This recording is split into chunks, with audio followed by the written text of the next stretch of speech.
hereby call this meeting of the Willington Board of Education to order. It is a regular meeting on Tuesday, October 8th, 2019, and the time is 7:04. We'd like to start our meetings with present to speak. If you're here and have something you'd like to express, please stand up and give us your name and address. And we will have time also at the end of the meeting if you prefer to stay. Okay, so we will move right on to presentations. And the first one sounds like it's going to be a more exciting option than our average. What do we got? You want to slide around? Yeah. If the power was just on, it was just there. Yeah, I took it. Oh.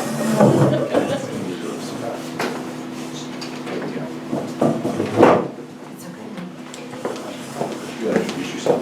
Yeah, I haven't been here in a while, it's been a couple of weeks, but I'm Katie Richley. I've transitioned into the enrichment specialist, so looking at some new exciting opportunities for Hall School. This question, what is the impact of using virtual reality in the classroom?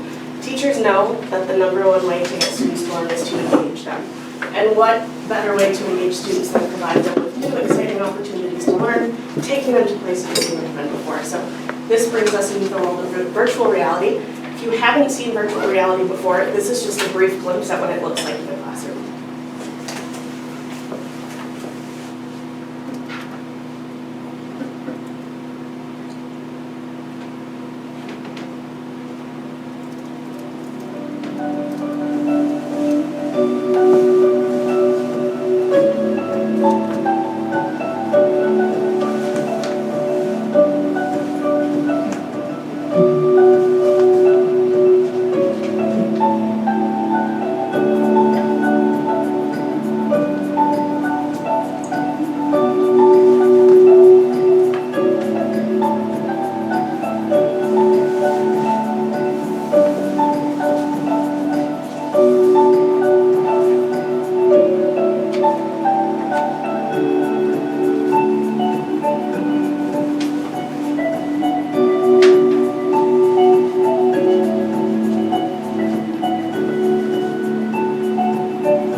VR and AR goggles that you're seeing up here, we would also gain access to hundreds of resources and thousands of lesson plans. This is a screenshot I took directly from the website. So if I was interested in finding a lesson plan that was directly tied to mathematics, I could click on that tab and it would bring me to hundreds of topics related to mathematics. Things that you might not think are directly related, but it could bring me to a topic of dirt bikes. It could bring me to a topic of exploration in a different country. In my exploration of looking at different resources, I clicked specifically on mathematics. If you want to go to the next slide there, Phil. It brought me to this topic here, market in Jordan, which allowed me to kind of look at how math can be related to any topic, such as geography or anything that you're looking at here. In this particular activity, students were asked to look at the piles of fruits and vegetables and estimate how many fruits or vegetables there are in each of these piles. In a traditional classroom, you might see, a jar of pennies, and students might be asked to estimate how many pennies are in that jar. But this is allowing students to apply math and geography and all these different subject areas into a real-world application. So students would actually be able to move around in this scenario here. They could walk through this scenario. They could physically touch and move things. It's really, really interesting and engages the students in this idea of estimation. If you go on to the next slide. It also, these lesson plans align to our Common Core state standards. You'll notice these ones here are ELA standards, so that particular topic of Jordan is not just for estimation, the topic I was just looking at. I could click on any of these different standards and it could bring me to a lesson plan that again relates to that topic or that location and shows me different ways that I could access that material. On to the next one. The slide that you were looking at previously showed us this idea of virtual reality, which is I'm in an entirely different location and I'm moving around within that. Within the video you saw at the beginning, there was also this idea of augmented reality, and students are holding this little cube, and as they move it, this augmented figure is moving along with it. So this in particular is a skull, and you'll just see how it can be manipulated as students are moving it. So I could think of this lesson plan, clearly there's science connections with what I'm looking at here, but you could absolutely use this with math and thinking about ratios and proportions. That's obviously not the size of an actual human skull, but students would be allowed to shrink it, they'd be allowed to increase the size of it, and you could absolutely make this a math lesson as well as a science lesson. So this is allowing students to see that these subjects of math, science, ELA, social studies, they're not so separated.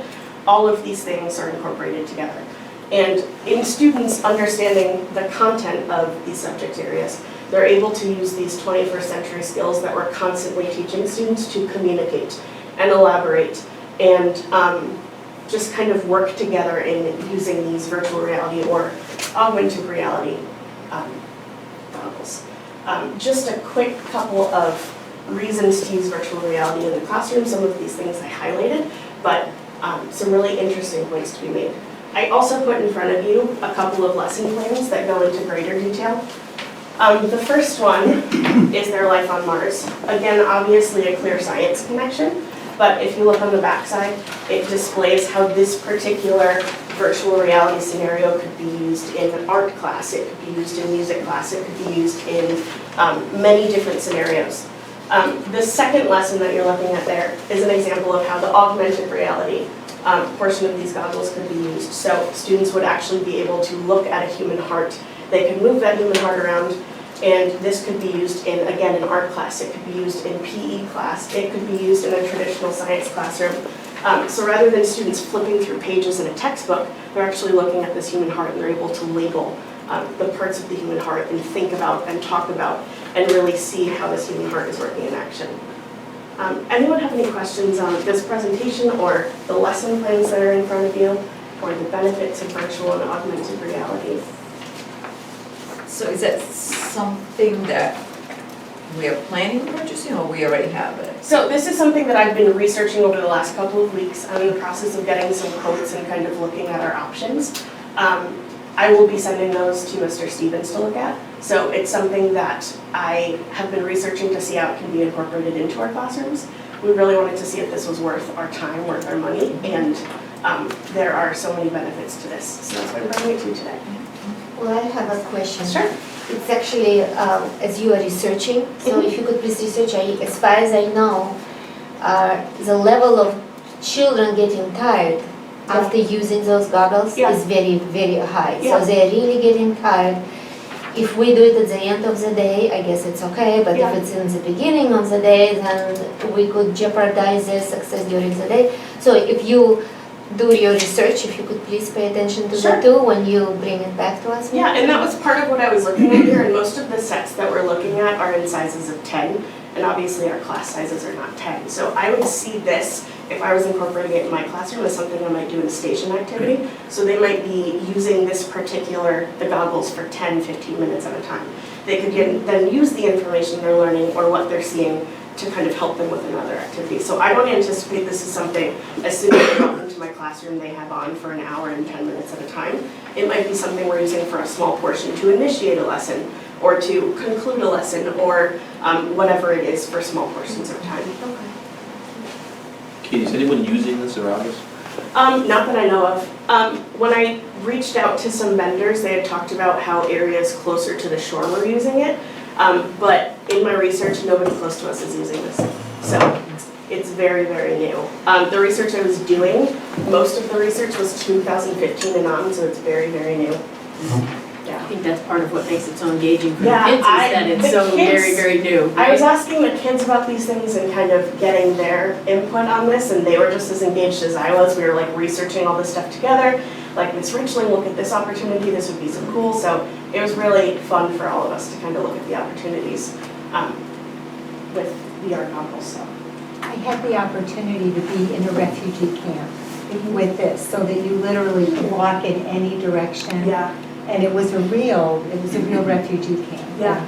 And when they had the Viking house there, yeah, I visited a house in Iceland this summer where they told you what it looked like, but they didn't have the complete visual. Yeah. And that was the complete visual. Yeah. You know?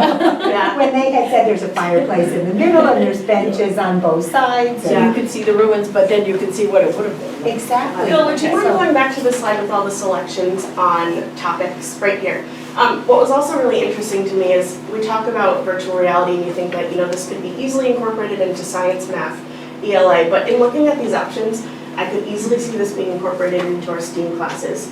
I could even see this being incorporated into our advisory period. When we talk about current events, we talk about maybe a hurricane or something going on. Students would actually be able to look at those areas and what they looked like before, what they looked like after.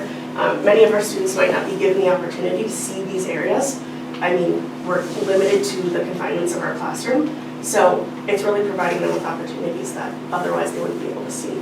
Close. So it can really be incorporated into every single classroom. I can't think of an example of where it can be incorporated, so it's really exciting. Do you know if there are museums that have, I've seen where you, Virtual yeah, reality, where you can go to, Oh, yeah, I'm sure that Some there are. Science museum, I don't know. they have them. if there are certain They museums have that them, you like can even use when to- we went to the Boston Science Museum, they might use them for certain things, but maybe not to the extent of what they're being used But for it would be here. interesting if we could do like a virtual field trip. Yeah, well, that's the thing, is Yeah. there's so many different factors that go into it, and I was even researching how virtual reality could be helpful for students with special needs, right? Some students might be overwhelmed or overstimulated by crowds or loud noises, that this would give them the opportunity to, experience the same things, so. One other piece for research, if you could, while you're Yeah. looking at them, is how to use them in a way that promotes social engagement.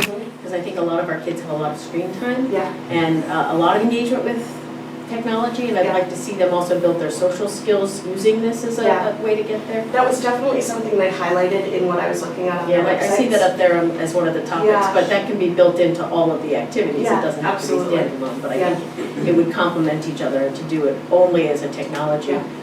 focus without building in the Yeah, I personal agree. skills is a. Is there grant money available, possibly? We can always look. Yeah. Mr. Grant, She's here do for we a have reason. any grant money available? I would imagine the manufacturer might give you some Yeah. demos too, or the reseller. And that's what I've been in the process of talking to people about, is they're talking about, we look at certain quotes, and I've been given certain quotes, but they really want to push this into the classroom. They want to show us how it can be used. They're willing to come out here and kind of demo some lessons for us. So that's kind of in the process of what I'm looking at right now. And especially if none of our neighbors are using it, Yeah. we could be the demo centers. Maybe The this could be QR like the the- smart boards, like Yeah. we Yeah. initiated the smart boards in the area. years ago. Yeah. Is it a QR code? Yeah. The school Yeah. one? On the So- bottom, even on the bottom of this lesson plan, you'll see that. So how do you, I'm just thinking about, what does that look like? Is it for a teacher taping that on there, So- on the cube? From what I was looking at, it also, they'll provide us with a teacher tablet. It's very similar to Google Classroom in the sense that I can put things on my, whatever, Google Exploration. And then I actually have access to every single VR and can pause students if, they're not using it appropriately. I can see exactly where they are. I can limit them to a certain area of the exploration. So I have complete access from this tablet that would be given to me in addition to the actual goggles themselves. So look like that might be print out and fold Yeah, and just print tape. it out, put on, yeah. Yeah. Cool. So what's the price range we are talking about? Well, Just have an idea. It really depends on what you're getting out of them. This, the VR and the AR is kind of the complete package. And we're also looking, there's cameras that we can create our own exploration. So even if it was in our classroom or within the areas of our school, that's an additional price. But the quote I was looking at was around $9,000 for 20 of them. For 20 For 20 of them. And if we can get video cameras, as you mentioned, we maybe don't have to get it all at once. Maybe we could get first one part next year. And that was part of what I was talking to someone about. They said you could get 10 of them now and then they'll give you a discounted price on the remaining 10 of them. It really just depends on where we're limited with funds for it. And they also mentioned that it would come with a warranty, and after 2 years you would be able to, for a smaller fee, upgrade the devices, you know, if they were cracked or broken or any of those things. So I'm getting all of those quotes in so we can look at our possible options. Okay. Yeah. I don't recognize people in the audience during the meeting, unlike other town meetings, but if there's something at the end, I'll be able to address it that way. Any Thank you, questions? All right, thank you. Thank you. Thank you. Okay, moving on to the next item, we have WTNH News Report on our STEAM class. We put the news report on there because I was going to show you, and then they had the plane crash at Bradley. So we got. So it did not air. So it will eventually. It's though, right? airing This Thursday at This- 5:50. Thursday at 5:50. Thursday. So if you don't see it, I'll try and show it at the next board meeting. It's about Okay. the STEAM classes. WTNH came in, and they filmed some things for our STEAM classes. So Great. hopefully Okay, that's. thanks. Mhm. Next is the SBAC scores. Everybody? You can move back. We're just gonna- I'll stand here.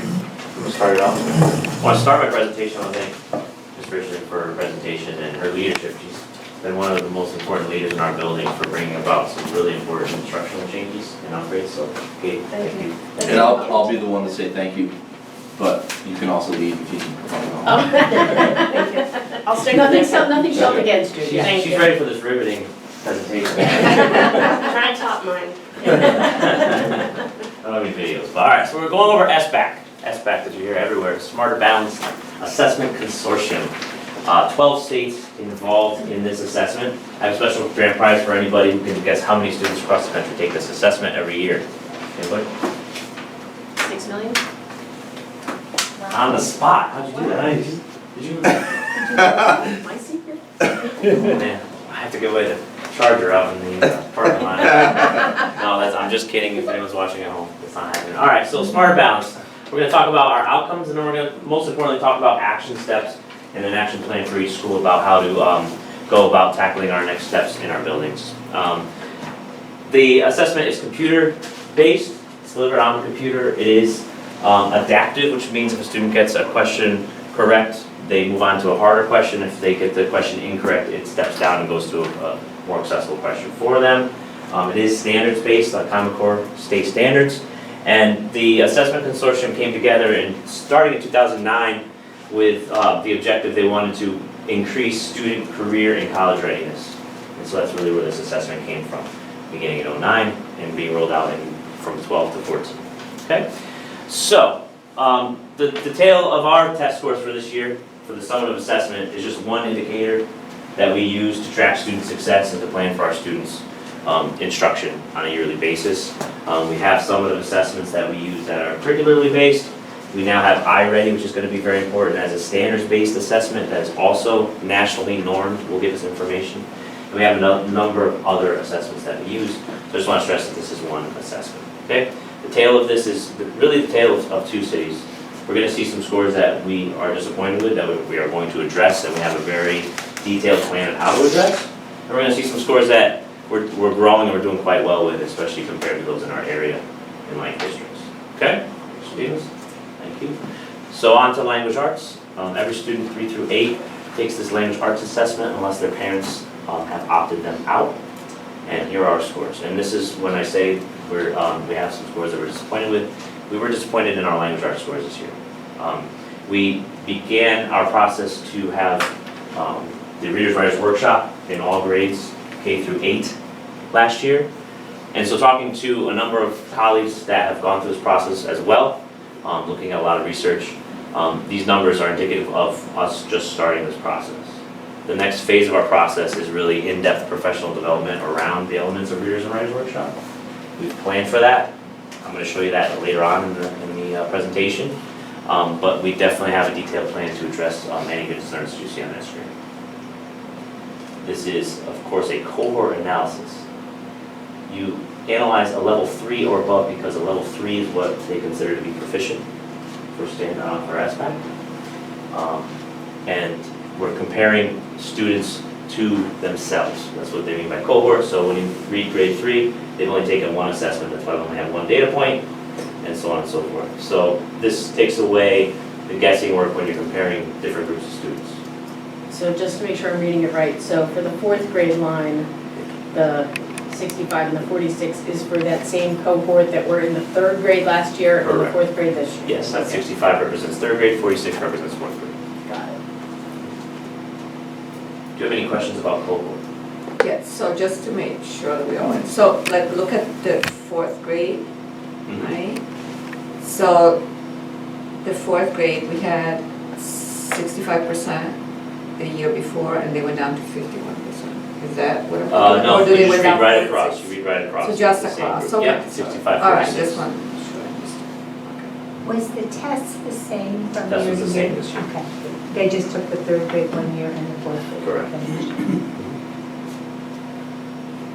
No other questions? Okay, the next slide is a town-by-town analysis.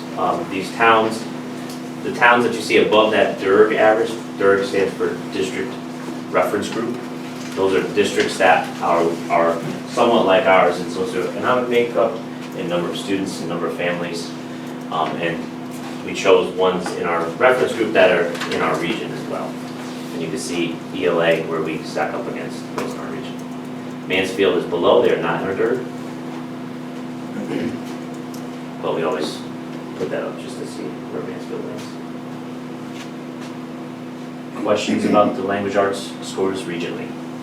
The NR, Ken? That's not reported, so a town like Columbia in their 4th grade, they have a small enough number of students that they don't report out because of confidentiality. We have a couple that are not reported as well, but obviously we get the scores, so we post them. Is that 20? So we don't know. 4-year list? I don't know what the number It is. might be 4-year list. Say it again, Herb? The state averages out here, we use the dirt, The DIRG average is a more accurate measuring tape because the state average would include districts that are so unlike ours that it wouldn't yeah. make it a fair comparison. So the DIRG, I think, is a more accurate measuring tape. It's worth noting that because we have relatively small class sizes, when we're looking across one of those lines on the last screen, that's for 16 to 18 students, right? So it's 5 to 7 percentage points for every student who doesn't make it. Is that right? Just Which grade are you looking at? no, just any grade. So if Any you're grade? so 8. Let's just take 49 for Willington. So 49%. If we have 20 kids, that means 10 of them were above and 10 of them were below. Roughly. Yeah, none of ours are 20 kids though. I know, that's what I'm saying, is that our numbers are. our numbers are so low that when you're looking at changes from year to year, it could be the difference of one student or two students who Correct. did Yep. not do as well. I went backwards one slide to show your point. If you look at grade Yeah. 5, it has 35 students in it. Mhm. If you get a few kids that performed or didn't perform from year to year, it could bump you up or it could bump you down. And I think I've talked in the past about standard deviation, about, hey, if there's 5 kids that were a 2, but within the range that on any given day, if they took it again, they could be bumped up or they could be bumped down. We're so small, a small number of students impact our numbers greatly. Thank you, you said that That's your much more. Okay, thank you.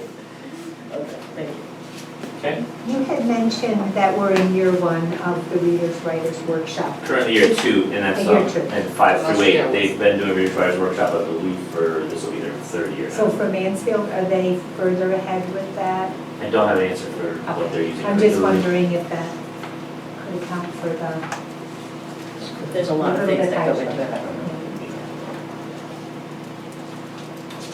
But, you know, going back to other assessments, we have taken great pains at the middle school level, especially, I'm sure Rich could speak for the elementary school, there's research behind the amount students are reading versus their achievement. And last year for us, our goal was increasing the amount of books of high interest that students had in their hands, pushing those into the classroom and pushing the resources in that direction, and we did that, and we have a lot of data that shows that students are reading way more and much more interested in what they're reading. So that's your jumping off point, and now year 2 is really get deep. I mean, I don't want to get too specific, get deep into the mini lesson, get deep into inferring, get deep into those elements of the Readers and Writers Workshop. But the research is there to back up this approach and to back up the fact that will bring student achievement, but it's a little bit slower than what you would see in the math curriculum. Makes sense. All right, so you get mathematics. So similar to what Ken had said, math is a focus area as well for Willington, and we've been doing some work. I say we because now I'm here. So gentlemen, chime in at all, because I'm learning about what's been happening in the last few years. But so here's a snapshot of Willington's 3 through 8. As Ken mentioned, students are tested grade 3 through 8 with SBAC, and it is by cohort. So the state, or we are focusing at level 3 or 4, 3 being met, and 4 is exceeding. So 3rd grade did very well this year in terms of math, almost at 70% of that class meeting or exceeding expectations for that grade level.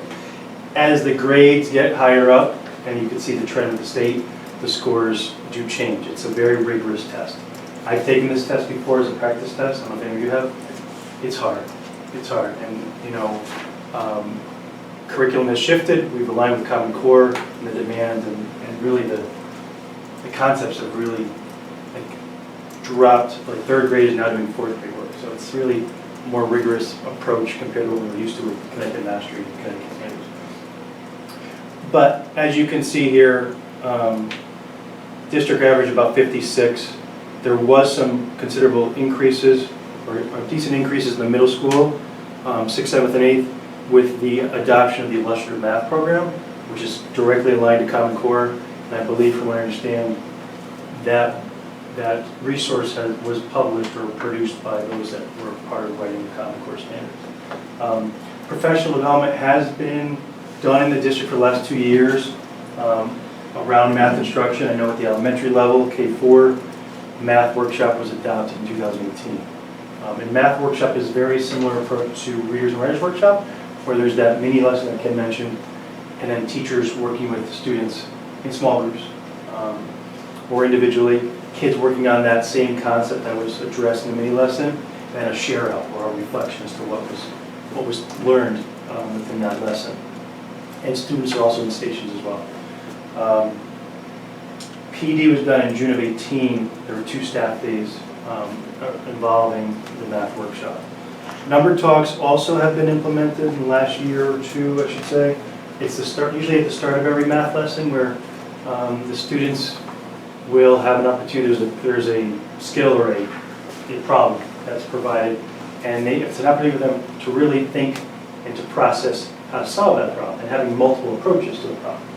And then that's where the children really get to learn from each other. They're typically on a carpet, like such, and a teacher puts a problem on the board, or on the whiteboard, or the smart board, I should say, and they have an opportunity to really think. And then there's out loud thinking and discussion of how they, solve the solution, or come up with a problem, solution to the problem. What else here? We have shifted from our STAR standards-based standardized assessment to iReady, as you all know this year. We adopted that. Still in the process of learning how this program works. For this diagnostic testing, we're still testing it at Center. It's taking a little bit longer, but from what I hear, what we've seen in other districts, there's a really good correlation of SBAC and the tying of standards, and it enables us to group kids based on needs. Okay, so that's been a good addition to the district, and we're hoping that we're diving in this week in our data team to really see next steps from the diagnostic and teachers aligning their goals to the results of iReady testing. So again, it's a cohort, like Ken mentioned. So that's 67, in 4th grade is now 52 for 5th grade in 2018-19. So just gives you, it's apples to apples. We don't, just looking at different years does not make sense. You want to see that same group of kids that are being tested. Ken, when did you do your illustrative math PD? When you The adopted? initial, the Yes. initial meeting? Yes. It was last, 2 Junes ago, so not last June, the previous June. So that shows the There's big, growth. the growth in the Yeah. bottom three Yeah, lines. 6th, 7th, and 8th grade. Noteworthy, I believe, is the fact that, yes, illustrative is a 6th through 8th grade program. Yeah. We've identified, if you look at grade 5, it's an anomaly for 2 reasons. One, through my looking into the assessment, I believe grade 5 is the most rigorous of all the math assessments because of all the fractions and students having to have that fractional knowledge before that assessment when most curricula bring that in later on. You really need to bump forward the fractions. So it's an anomaly for the assessment, but it's an anomaly for our curriculum as well. It's a high need area for us and we've addressed that need this year. Curriculum is now written in grade 5 by Eric Shore, who's been working hard on that. So we feel like we've curricularly identified that as a concern and remedied that. I asked that question because your commitment to professional development and the dollars assigned to professional development. Shows. Check out results. Yeah, you can see it's there, 6th grade there, 9 points alone, another 7 for 7th grade, and then 8 for 8th grade. So those are good gains in 1 year's time. Very similar slide to what Ken had for ELA. This is a snapshot of the DERG, okay, the towns that are similar to us within the region, the area. You can see that Willington does rank above the DERG average by 3 points. And of course, there are outliers. As we see Mansfield at the top tier at 72 versus Ashford at 42. So 56 is pretty solid. And right at the state average or a little bit above it. Teachers have been reviewing the curriculum, the units of study. Ken said Erica has been working hard with grade level teams as well as the middle school teams. 5th grade, he said, has a new curriculum. Highest score again was in 3rd grade this year, which is great. We want to take a close look and see what was successful this year. And mirror that and do this and work with those same instructional strategies. The state trend, as you can see, there's the decline as a grades increase. But like I said, the test is very rigorous. It's a very challenging test, and it's adaptive, but it does get more difficult as we move up towards 8th grade.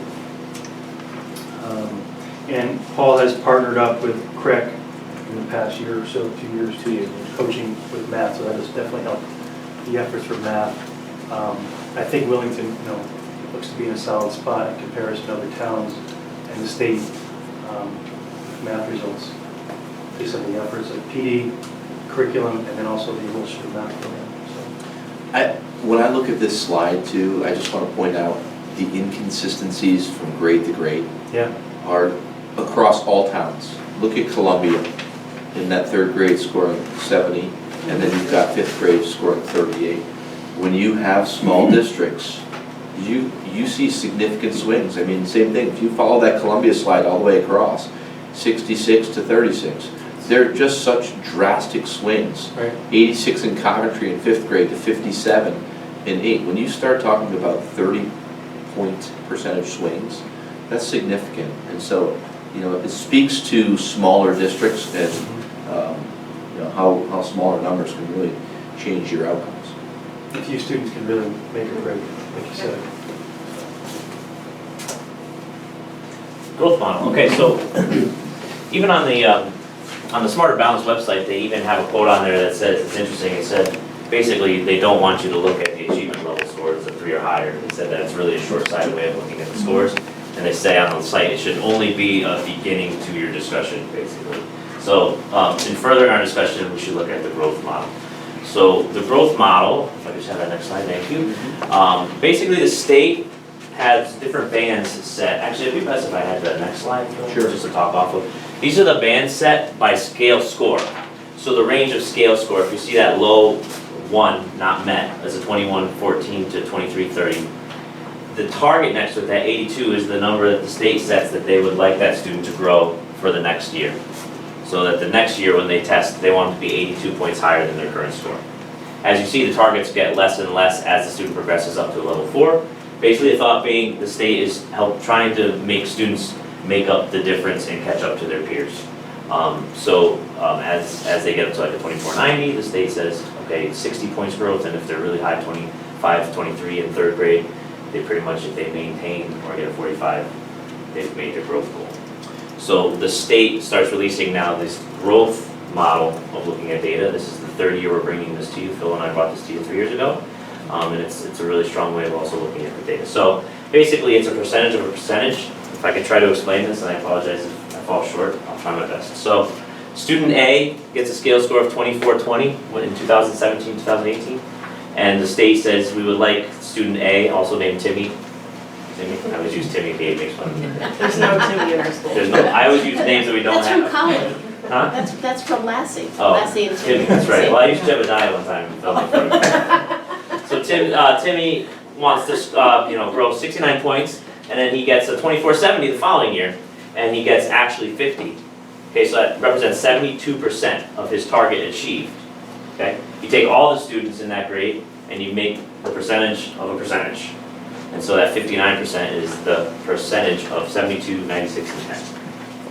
Is that 72% of the 69 targeted growth expected? Correct, yep.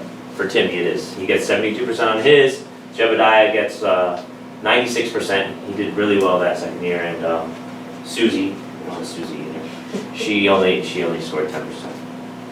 Okay. So as we look at the growth data, we're doing the percentage of target achieved by all students. And the reason why that's important, if you look at student C scored a 2540. Student C is we'll say, a 2540 is going to put student C at a level 3. But when you go back to this, they're still a level 3, but they didn't grow. Does that make sense? And that's why the growth model is important. And Yeah. one thing I know that when using iReady, we look exactly like this. We look at the stretch growth Right. for kids that are below where they should be and their expected growth. And then we compare how do we do, and then we target based on the instruction based on that. It's a clear picture across the full spectrum of students. We talked, I think last year, one year I had a measuring stick and I had it marked on one spot and said, how fair is it to expect a student who got a 2201 in 5th grade as a level 1 low to now be a level 3 in 1 year? Do we want to get that person there? Of course, but we get there incrementally, so this is a more accurate depiction of what we're doing. Okay? So our ELA growth scores really mirror what we saw in the previous slide. To be honest with you, we're not happy with where we landed for ELA, and math was a stronger showing for sure. So it's a pretty similar story. So I think it doesn't influence our action steps any more or less than the percentage at 3 or higher does, but it's worth noting and worth looking at. And we look student by student, of course, when we're really digging in as a school and as a team. We look student by student to make sure that we know which students are growing, which aren't, and how we help them. Questions about this growth section? Well, having done the reading and writers workshop for years now, I think it's a very big adjustment, especially for middle school. I think our middle schools are just starting in Vernon to do that, and they are struggling. It's a big learning curve, and I think you're going to see the results. I'm confident that's going to happen, but it doesn't happen in 1 year. And you're going to hear in our action steps of. Yeah, and I agree that middle schools struggle with this, and I will brag about our team and say that they are not struggling, and we've gotten that feedback from our consultants that they are in way better shape than they expected them to be, and way better shape than the other schools that they're working with first year. We have a really dynamic team, and they're experts in language arts, which always helps. We've also, again, invested in books. The middle school has Kristen Stevens, likes to buy books. And if you look at the libraries and the faces of books out there and how people are using books now in their classrooms that are drawing kids in, I think that it was there at center and it's now moved over to Hall. It's an important piece. Yeah, and you could feel it in the classrooms. And she has her own room set up. It's about half this size, and she's got lamps around. She's got some rugs set out. It's very homey for the students, and they come in, they have all these books. It's a little bit, there's research to say that that's, even a little bit more beneficial than them going to the library, seeking the stuff out. She's in there, she has all her books right there, she's read them, she can point the kids to high interest books, so it's been great for us. So here's our Willington administrators' academic goals. So we foster intellectual risk-taking, increase achievement for all students through rigorous, relevant, and engaging curriculum and instruction. And the important piece, as Phil pointed out, is that targeted professional development. We're really focusing on that this year. And as we look at curriculum, last year was a lot about writing curriculum and rolling it out, and this year I really am focusing, and we are focusing on assessments. How do our assessments inform our instruction and show us where our students are? So we're developing I assessments. have a question about that. Yeah. How often do you do data team meetings? Well, I can't speak for Weekly. center. We do weekly data team meetings. Our data team meetings look different because we have one teacher that teaches Yeah, one that's grade. true. So we tried data teaming in some pretty creative ways, but you're really like a 5th grade teacher looking at data with an 8th grade teacher. So they're constantly looking at data, and we meet as teams. I meet with them. Michelle Pryor, who's our interventionist, works really closely with the teams on there, especially on reading data. And we are working closely with CREC, who has really helped us track and monitor student data in a different way, and it's been really beneficial for us. We've not done a district data team meeting before, and he's started one. He gets that hat. So it'll be nice because iReady will be our target, and that'll be 1st through 8th grade. We'll have data on the same assessment and be able to see how they grow. It's the first time we're gonna be looking at it, but I think it's gonna be critical. And it'll be the key people in the district that, have leadership roles, looking at those, to say, okay, what do we see, what are the trends, and then sharing out from there. And our data team meetings will look a lot different this year because we have a truly standards-based assessment. This is the standard. This student mastered this or did not master this, and now here's some instructional materials that we can use. So I think it's going to really transform our data team. All right, so Hall Memorial action steps. Work close. The first one, so we have 3 priorities: the alignment of curriculum and instruction, which we continue to do. That's going to be probably a 5 to 10 year old, to be honest with you. Targeted instruction for all students and high quality professional development. These are our three-pronged approach. So in action step, teachers working closely with specialists from East Con and Craig. One thing I want to highlight that's special about this district is that we don't just settle for what we're offered for professional development. And I think that's a little bit unique for us. And I'm highlighting that because you'll see we're working with East Con, we're working with Craig. A lot of districts stay within their RESP and they say, hey, East Con, you're in our area, we need someone for this, we need someone for that. We shop, and they don't really like that. But that's gotten us a lot of, not special treatment, but they know that we're a customer that isn't afraid to shop around. When it comes to professional development, it's a very personal matter, and you've got to shop around. You've got to find someone that's right for your team and right for your school, and we've done that, and that's why you'll see East Con and Craig. We also visit places. I've gone down to Learn, ACE, and just seen what they have to offer. Whether it's, I need someone for advisory, visit 4 or 5 different RESPs. I need someone for math, I need someone for ELA. So I just want to point that out because it's really been beneficial for us in getting good professional development. This year, we're going to be working closely with Gary Peterson from East Con, who is truly genius in the Reader's Writers Workshop, and I can't wait to see where that brings our team. We mentioned iReady, and you approved that through the board, thank you very much, and that's going to help us not only plan lessons for all students, but really streamline our SRBI process and give us materials that the teachers can use with students. Any questions about that iReady? All right, we are going to continue to provide increased opportunities for teachers to collaborate, and some of this will involve some release time, so bringing some substitutes in and giving the teachers that time to work together, and that's where we bring in our CREC and our East Con people as well.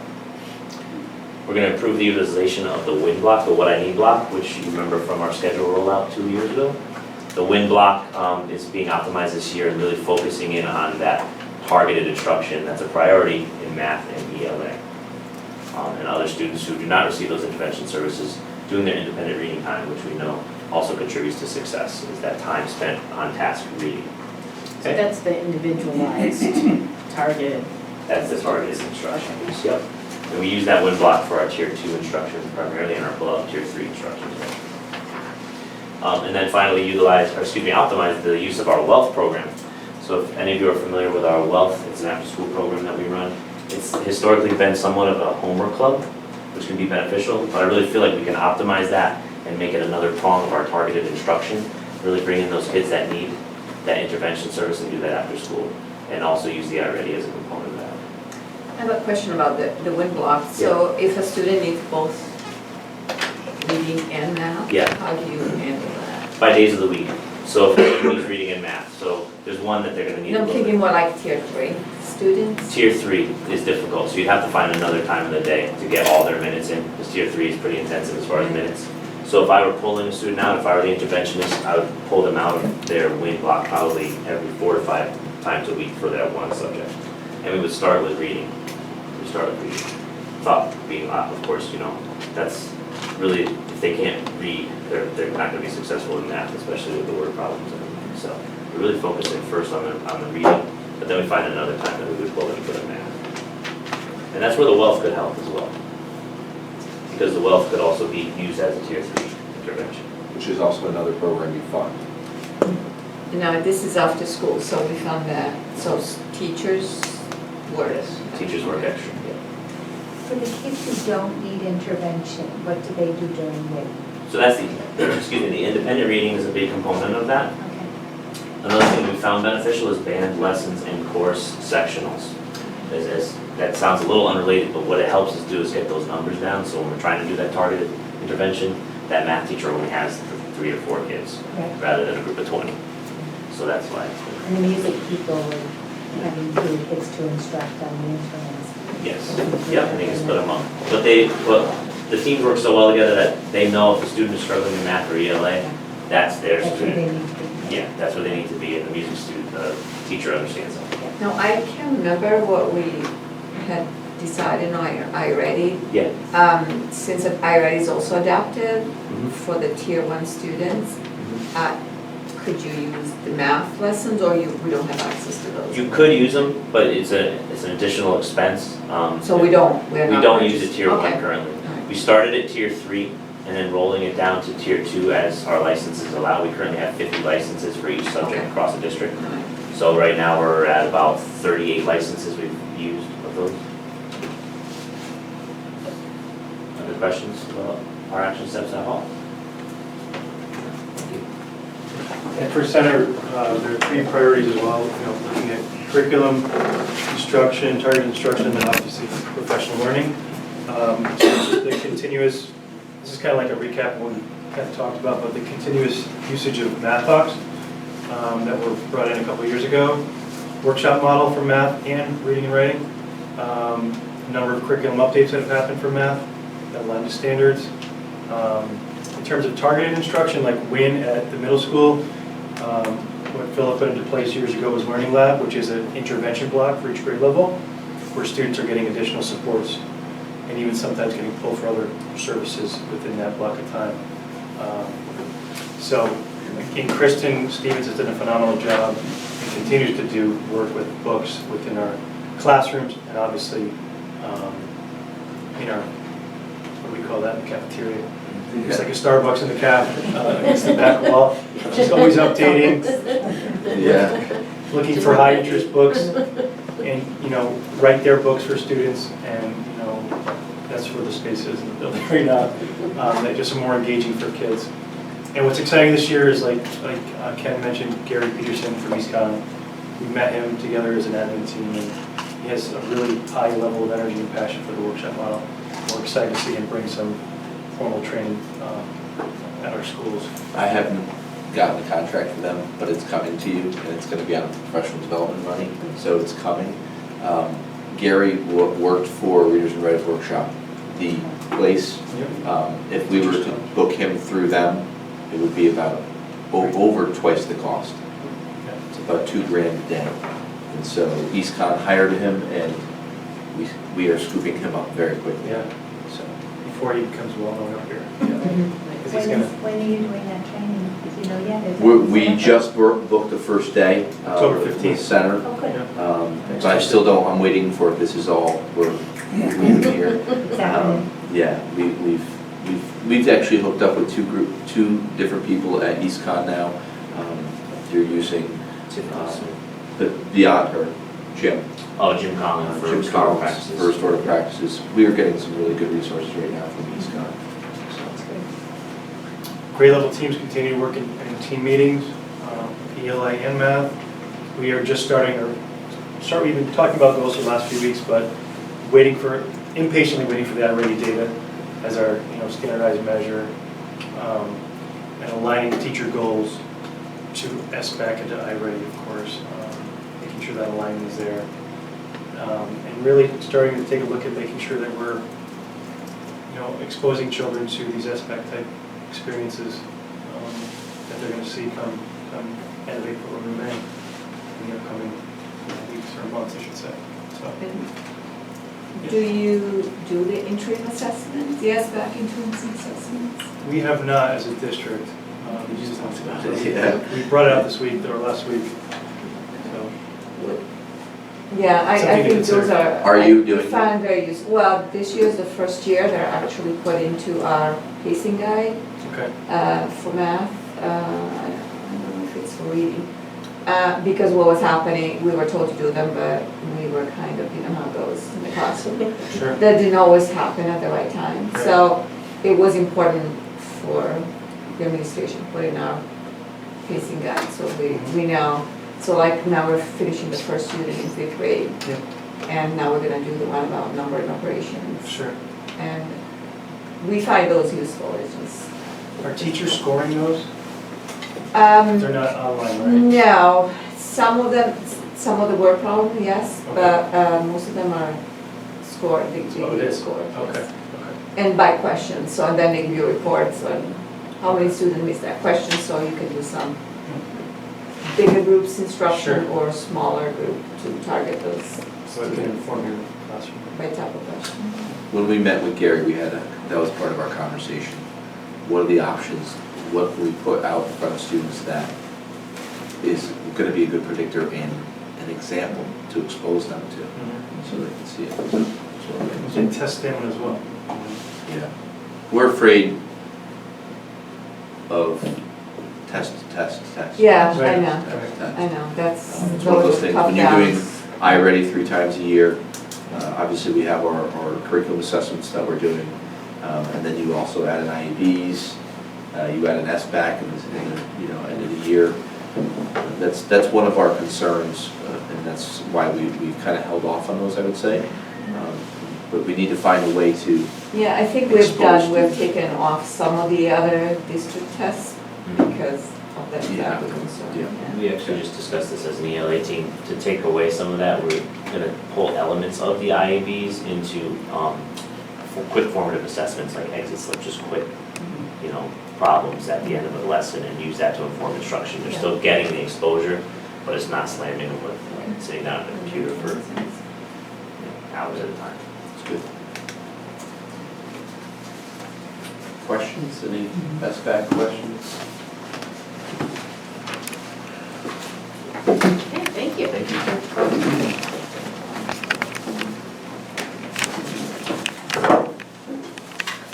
Okay, moving on to communications. We got a letter from EastCon requesting board representation. I think it's been heard in the past. I think it makes sense at this point just to wait till elections are up. And once we do elections, then we'll update all of our committees at that point. But I just wanted to let you know that we did get a letter from them asking for representation. So Herb has done it for I don't know how many Yeah, I've years. been on that board for A long time. Mhm. So, yeah. But that's a good idea to wait until that period. Okay, Board of Ed Chairman's report. I just wanted to let you all know that the Board of Selectmen met last night and voted unanimously to create an 11-member building committee. There is a flyer in your materials. There will be certain seats that are established. There'll be one for a Board of Ed member.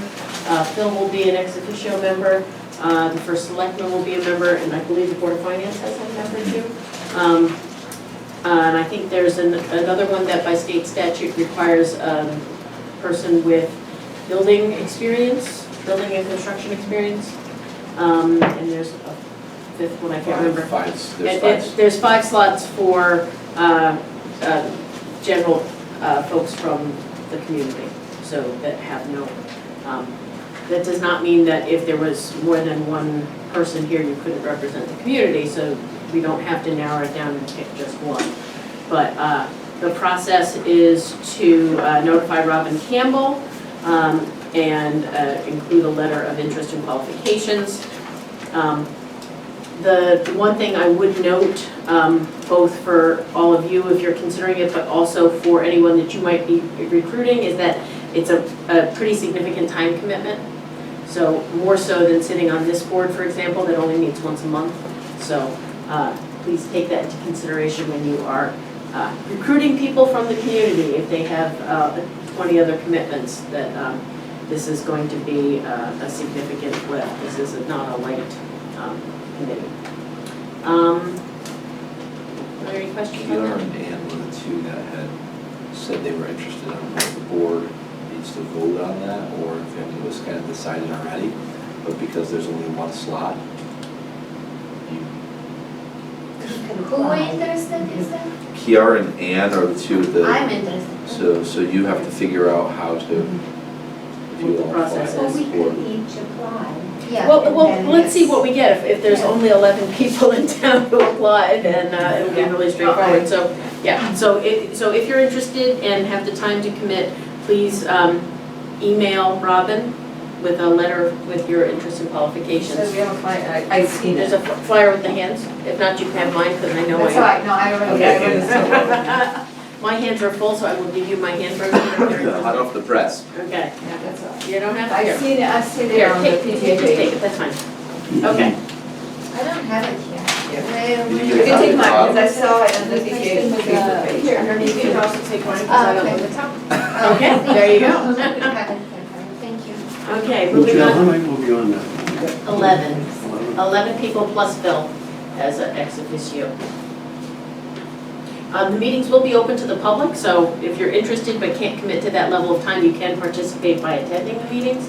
I believe that the board last night did not decide to create alternates like we have with the Board of Finance, where we have 2 people who swap in case somebody doesn't stay. I think they figured at the time that with 11 members, even if we lost 1 or 2 due to attrition over the time period, we could either, on any given day, it wouldn't hamper our capacity to have a quorum, since it's a large enough board. But that's also always an option, is to be a backup. Okay, other questions? Okay, moving on to oil tank I'm reimbursement. cognizant of your time, feel free to go Yeah. anytime. You all set?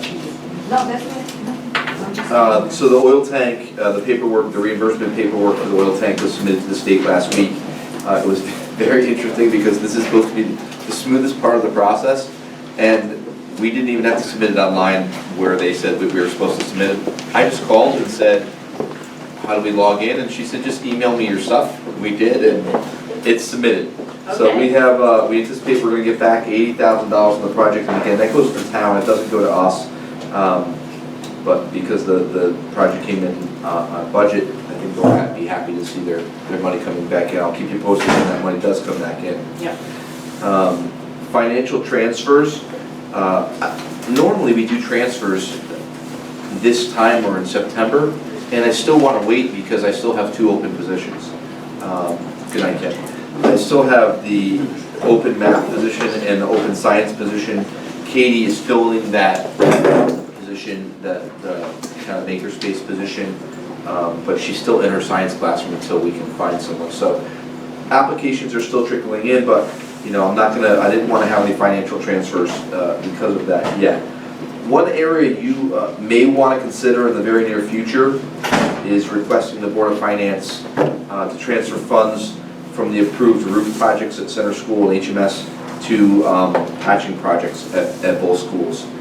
And I bring that up, I think it's important because the roof projects that were approved to put the new roof on Center School and the new roof on Hall School, you can apply for reimbursement, but if you build a new school, you are going to lose all of your reimbursement and have to pay for it in full.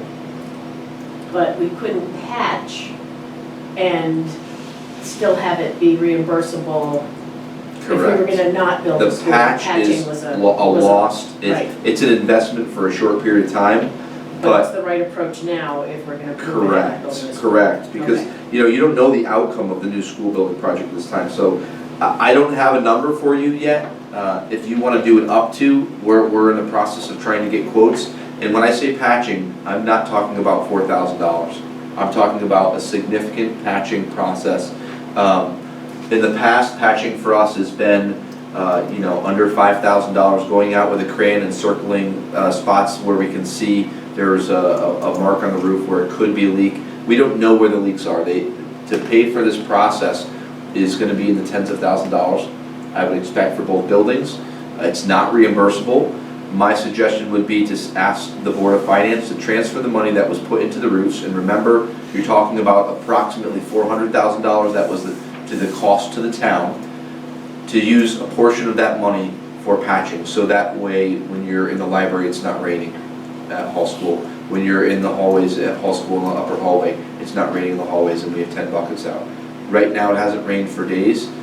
There's a bucket in the hallway at Center School in the lower Yeah, it's hallway. gonna rain for the next 4 days. What's the timing of the patch? Can we get the patch done before the winter? That is the hope, is that it's because you're not going through state reimbursement, it's a matter of getting bids, depending on the bid amounts, and I do expect it's gonna be something that I'll have to go to our finance committee on. But it also has to be approved, because you do not have that in your budget. It's gotta be approved by the Board of Finance, and they've got to agree to do it. So the question to you is really, what are you comfortable with? If the 3 bids come in at, $40,000, is that? We have to patch the roof. That's why we asked the Board of Finance and CIP to do the roofing projects in the schools, and that's why they allocated such a large amount of money, because not taking care of your infrastructure is just, penny wise and pound foolish. So I think that if we hope to get this done before winter, it was a little nippy this morning. I think we need to act on this tonight and do an up to amount so that we can go to the Board of Finance and get this moving, because otherwise winter will be here before we know it. I think that would be smart, and I would also have a finance committee meeting before I went to the board, if that makes sense. So if I have quotes in time before I go to the Board of Finance, Yeah, because the. I would try and get our finance. finance committee to come in. I would try and do that, so that way we have the numbers. You can see the quotes and say, here's what we're looking at. Okay. But I do anticipate it's not gonna be $4,000. But as a board, we can vote tonight on an up to amount with the plan that the finance committee would have to come in and look at the quotes when Correct. they come in, at whatever time they come in. And the question is, what's your And then- number? Correct. Yeah, okay. How much is in the capital improvement? The money, 400,000? 400,000? Yeah, I think both roofs were in the about $1 million, and we were anticipating 64% reimbursement. Yeah. And so that's why I say it's about $400,000 that the town was going to be, that was voted on, that the town would have to pay. The one thing I don't know is that even though it was approved, the roofs would still have to go to town meeting again, I think. I don't know if that's true for patching. Why would it have to go to town meeting? That's what I was told, and that might be wrong. But it's already approved funding for the same project, it's just a smaller piece of the project, it's not. I'll find it's out. not- If it were an entirely different project, instead of the roof, we wanted to do a new driveway, that would make sense. This is for a subset of, as opposed to a completely different project. I don't know, look into it. I will. I won't Nah, guarantee, there's no guarantee that there won't be some specific rule for that. So you Do you need want to a determine if motion you want a for motion or tonight? you want to do that. We'll do that right now.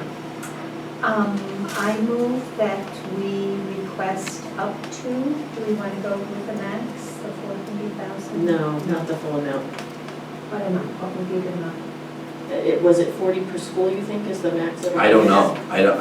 I don't have, How about we say $100,000 and we'll give back whatever's left? How much is it? 100,000? Just in case we get some crazy surprises, because we won't know Well, until it's they gonna get rain the for the job. next 3 or 4 days, so we Yeah, might So be able we'll to know. tell. We'll know where we need the patching. Unfortunately, that is Take a pictures little for you if close, you a want. little close to home, okay. So I move that we allocate up, or request up to $100,000 from the Board of Finance to patch the roofs at Center and Hall School. I second the motion. Thank you, Ann, thank you, Herb. No, where are they gonna get the money for that? They already have the money set aside. Well, should the motion include where it is, or They would decide. that would decide? Yeah, Board of Finance would have to decide. That's what might have to go to town meeting, is because the money is set aside for the roofs. To change the money for a project, they would have to then go to town meeting, I believe, to say, we're not gonna spend the $400,000 on the roofs. We want to take up to $100,000 to do patching. Okay, they have a number of other things going to town meeting soon, so That's, let's see if we can get on that agenda. I'm sorry, and then my question, how about if building committee comes up with decision, we do not build a new school, and we spend this 100,000 for patching, and then we're gonna be again back towards, so how do you see the situation? that's a good question. Maybe we should wait a little bit, no? How bad it is, how much we can wait? Because it's kind of, it sounds like a waste money possibility, because 50-50 with a new school. I don't know the guarantee or the warranty that will be provided with the patching. If they say 5 years, I will share that. If they say, there's no guarantee, we're gonna patch what we can, and if it leaks, sorry, you're not replacing your roof. But in the end, if the building committee says this is not gonna happen, we can't find land, there's gonna be no project, it's gonna be status quo, you're gonna have to replace the roofs. You're gonna have to go back through the same exact process again at some point. Maybe we're basically putting a Band-Aid on a big issue. But if you replace the roofs now and you come back and then they say, okay, the state could say, you have to pay $600,000 more.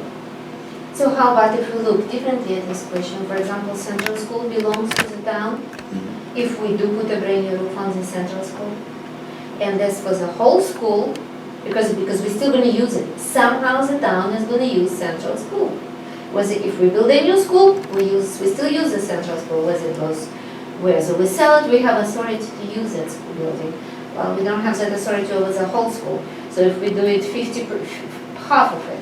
If Central School, we do put the brand new roof, because we can throw out the building, while whole school we patch. How much is the whole roof at the center? Is there I don't know the number off the top of my head, but I think it was the less complicated of the two it roofs. is the smaller So side. it was right there.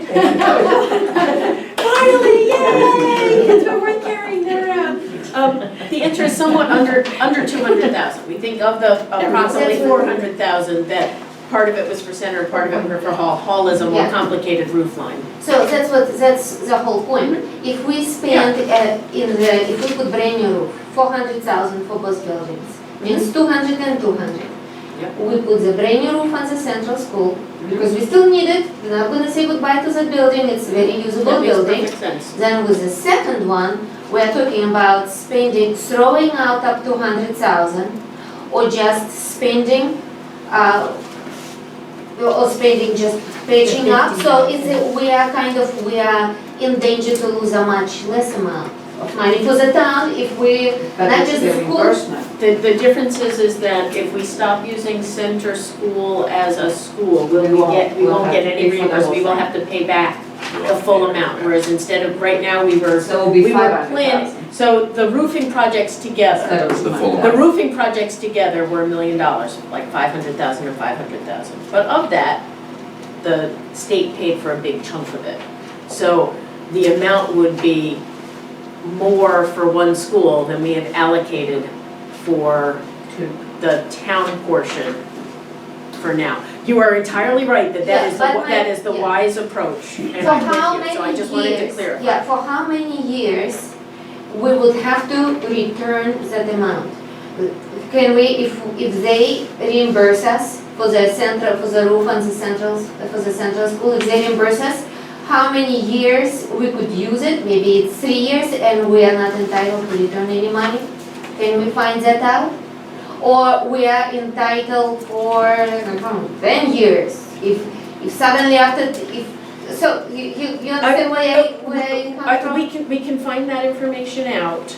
I think we should, we have a motion on the table that we'll have to figure out how to do. Well, that's a an part of amendment the discussion, so we would consider, we would look wider range, not just, if we put a brand new roof on Central, and they reimburse us that money, and then 2 years down the road, we do build the brand new school, it will be 2 years process. Let's say But you're we gonna spend had. $500,000. You're not gonna get partial, right? We won't No, get anything. You're You gonna don't get get anything. It's you're not gonna get, prorated. have to pay 500, you'll pay the full $500,000. Even if we use that roof Yes. for 4 Doesn't matter. years, Doesn't for matter. 4 years? Because we have a building You could use committee it for now, 10 they know we're days. planning to move it forward. I think it's not a matter of time of. No, I mean, we put the brand new roof now, and then we use the school for 4 years as a school. It's probably We closer still to, will have to return that reimbursement amount? I believe it's the length of their bond.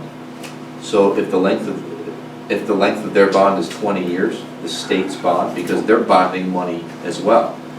If in the 18th year, we're not using it as a school, we could be, and this has happened. Towns have Yeah. done things, walked away from schools, and also they've gotten a bill. They have to pay back all of the amounts that I Can told. we find out that timing exactly, if it's possible, if we it's can possible? ask, but I think that we're still gonna have to make a decision today, at least on the hall roof.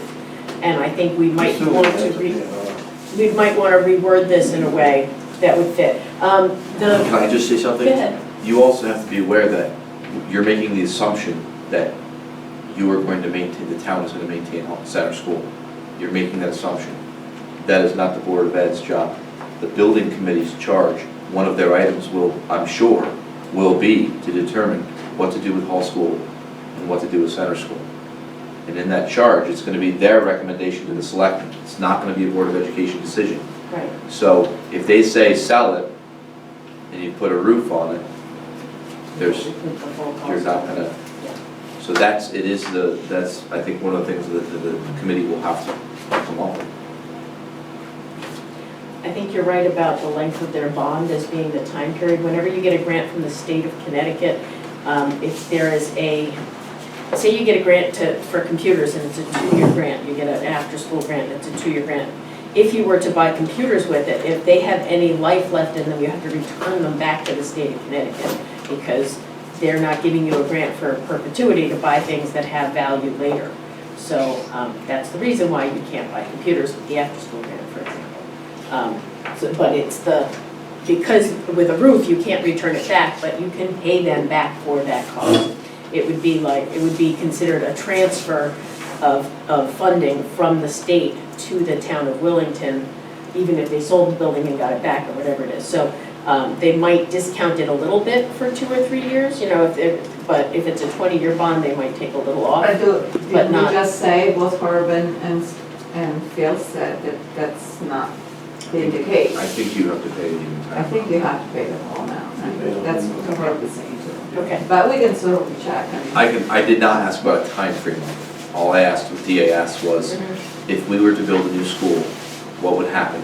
Could we walk away? And he said, no, you would have to pay back the amount for that building that you were reimbursed on that roof. I did not ask the question if it's 1 year, 8 years, 15 years. So here's what I'd like to recommend, if possible, in terms of the motion, if that's okay. That we move ahead with this motion, knowing that we're not expecting to spend $100,000 on patching, but that this gives us the option of finding out that answer, collecting bids for the patching, and then the Board of Finance will also have that information. So before we would be able to present to them. So I think that your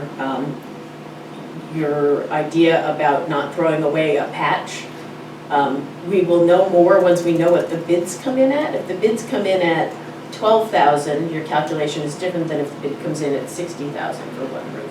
So I think that we can't make a concrete decision today to say we should go ahead with the roof at center school or, pick a particular amount because we don't have enough information.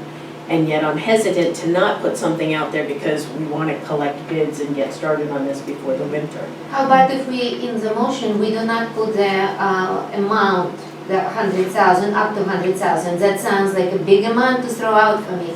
How about if we'll make it without amount, just a request to the Board of Finance to look into this situation in the view of building committee being formed, that maybe we do not have to spend it. I feel very responsible to mention 100,000, which could be 100% throwaway.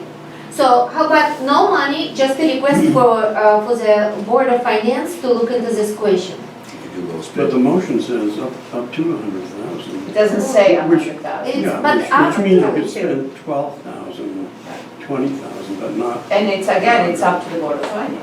So- To say yes or no, So I it's think, not I up think to us. I hear your concern, and I think it would be good if you might come and speak at that Board of Finance if you have specific concerns when we're at that point, when we have the concerns, or if there's something in writing that you want to present at that point, just to make sure that it's represented, and everyone in that room, you know, hears that. Well, In your own words, I don't want to paraphrase your concern. No, no, no. Although I'm happy to do that, you know that I want to try and represent everyone when we're doing that. But I think for today, I'm going to call the issue to question, the motion to a vote, because we need to have a number and we need to be able to move forward. And with the up to, I think we're pretty covered. We're pretty responsible the way we spend money. We're not going to do, Especially with the quotes. yeah, okay. So, all those in favor of the motion to ask the Board of Finance to move up to $100,000 to patch the roofs at both Center and Hall School signify by saying aye. Aye. All those opposed signify Aye. by saying nay. And, Steph isn't here, so that was no abstention. I was looking for her because she would have been down there, but that's, she's not there. Okay. Okay, so the motion passes for now. I would like to make sure though that your concerns are there, because I think you're right, that if we could move in that way, and they may. I just want to be responsible with Yeah, numbers. and, up and the to- Board of Finance may have a different take on it, so I think we should let them have a full discussion, and that would be Okay. for them to consider. And they will hold that money so that if we do this, you know, if it is decided It's not to like build we're a gonna new spend. school and we need to move at Center School, then, you know, maybe that can happen in the future. And I will show them quotes. Yeah. That's the biggest thing. Yeah, and then we'll have more information by then to move ahead. Okay, we're ready to move ahead on school security? Yep, school security. So we have a school security meeting scheduled for October 28th, and we're going to be reviewing our plan. I wanted to bring this up because one of the hot topics, and I'm sure you've seen this in the news, is cybersecurity, ransomware. You've seen towns that have been attacked and held ransom. And so we met with Novus, First Selectwoman and I met with Novus, our tech team. We had a really interesting conversation with them about our level of security. Obviously, there's money tied to this, depending on how deep you want to go. Developing a comprehensive cybersecurity plan comes at a cost to the town and the Board of Ed. Some would say the cost is minimal compared to if you get attacked through some sort of ransomware. Their really pitch is a four-phase plan. It's discovery, it's gap analysis, where do you have your problems, you know, vulnerability scanning, which is internal. They already do it external for us because they do a lot of our stuff hosting, and then an action plan. I wanted to bring this up just prior to budget season, so you know, we're a smaller municipality, but cost estimates for us are, you know, minimum probably 14,000. Bigger places are up to probably 50. But you start looking at the ransoms that have been out there and what some towns have paid out, you're in the millions. And then some have paid them just to maintain their data. So Novus is looking at everything for us because they feel like that's their job. And they have experts specifically in this field. And I know I had received a video from Michelle that had some information on it. This security team is going to handle some of the cybersecurity stuff.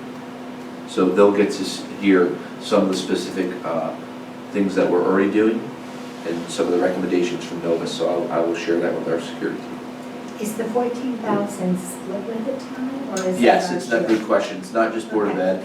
They see us as a group. And that's not a set number, it wasn't a formal quote, it was just a ballpark to say, this is depending on your size. And he's looking at CROG numbers, you're looking at state bid numbers, that's a ballpark for a smaller municipality. These school systems have paid ransom for this. My understanding is that they didn't have any backup system. They had their system and some struck and they had to pay the ransomware. Do we have a backup system? Yes. So even if they did this, we still have records and data somewhere else. Correct. So that, why would we pay ransom? Even if they took, Sometimes what it does is it freezes your computer and you can no longer use the computer at all. It's not just the data that you lose. So it depends on the type of yeah, I attack. understand that. Depends on the type of attack. You're right, for the ones that are data only, that steal your data to get it back is one thing, but there are different types of attacks. So it would probably, I would assume that Novus would give us protection against all the different types of attacks that are. Correct. And they have different levels, so they do our backups now, they host our backups, their backups are not on their site. But you can also, they offer backups beyond their backup, so if they were ever targeted, that we would be safe. But So this would be in addition to correct. the security we have at the present time. Correct. So this is something that I think the first selectwoman and I will be having further conversations about, and what makes sense, and then it becomes a proposal to the boards. Do you want to put it in your budget? Do you not want to put it in your budget? Do you want to take a chance and leave it alone? But that's, that'll be up to the board. But I wanted to open the door to say, here's the conversation I've already had with experts in this field, but there's money tied to it. It's in addition to our contract. So, okay. At what point do we have to make a decision? I would say During the finance budget time. budget time? Yeah, I think so, because they're gathering more information for us. They're still reviewing our system. Where do we have issues? What do we need to fix? And we're trying to identify a long-term plan. Some of this could be, you could have a $2,000 solution that they would say that $2,000 solution could be way more cost-effective. That's way more important than spending the 14. And so they're helping to identify those things now. Things like, do you have a lock on your server, one of your server cases? Yeah. Right? And so things like that are important. So they're identifying all of those things for us. Donations accepted. I don't know if I shared this, and I felt like I needed to because I think it's important for you to know. We've had several donations in the past couple years, but more recently, the start of school. Ashford Business Association, it's called the Ashford Business Association, but we have several Willington businesses that are part of that. Franz Motors is part of that. Regostine is on their board.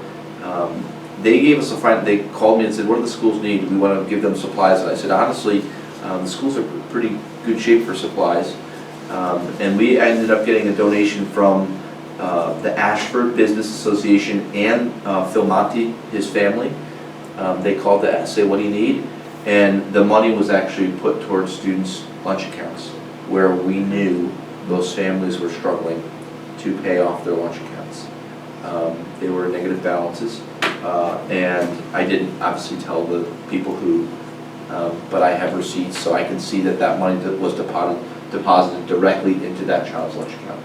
And so, obviously thanks to the Ashford Business Association and the Monty family, we had a donation, got a phone call from the FedEx business down the road. They actually put a box out and took a collection of school supplies, and they came up and brought us a huge box of school supplies. They thought they wanted to do something for the community, so thanks to them. And then the Rowley family, I think I've brought this up before. They hold Jim Rowley, who is a parent in district. His brother passed away, did not have any kids, and they actually, in the obituary, said make your donations to the Center School Student Activity Fund, unbeknownst to me at the time as principal. And he handed me a check and a card and walked away, and I was like, what is this? And opened it up, and $3,000, not a small amount of money. They have since started a golf tournament that they do on an annual basis, and he's given a check each time now. So I think we're on our third donation from them, and it goes into the Student Activity Fund. And you know, it's things like that that I just wanted to share with the board, because there's generous people in town that are doing things that don't necessarily want the recognition, but I think it's important to recognize them for doing things like that. And really the caveat for that memorial money, golf money, is do something special for kids. It's in the Student Activity Fund. It's not something that, you know, he said, I want it to go towards X. So big thanks to them. I thought it was important for the board to know that. So you give us a report on this? You're going to get it tonight. Oh, okay. The Triple E virus information I want to share out, just so you knew what we had done, is this is an FYI. We are in direct contact with Eastern Highlands Health District regarding our decision making, and you know, because of our sports teams, they're off the fields by 5:15. I did not change any. You know, some high schools made modifications to games. They made modifications. They wanted all their teams off the fields by 6. I just left it alone. Said, you know what, if you want to use your bug spray, you know, parents go for it.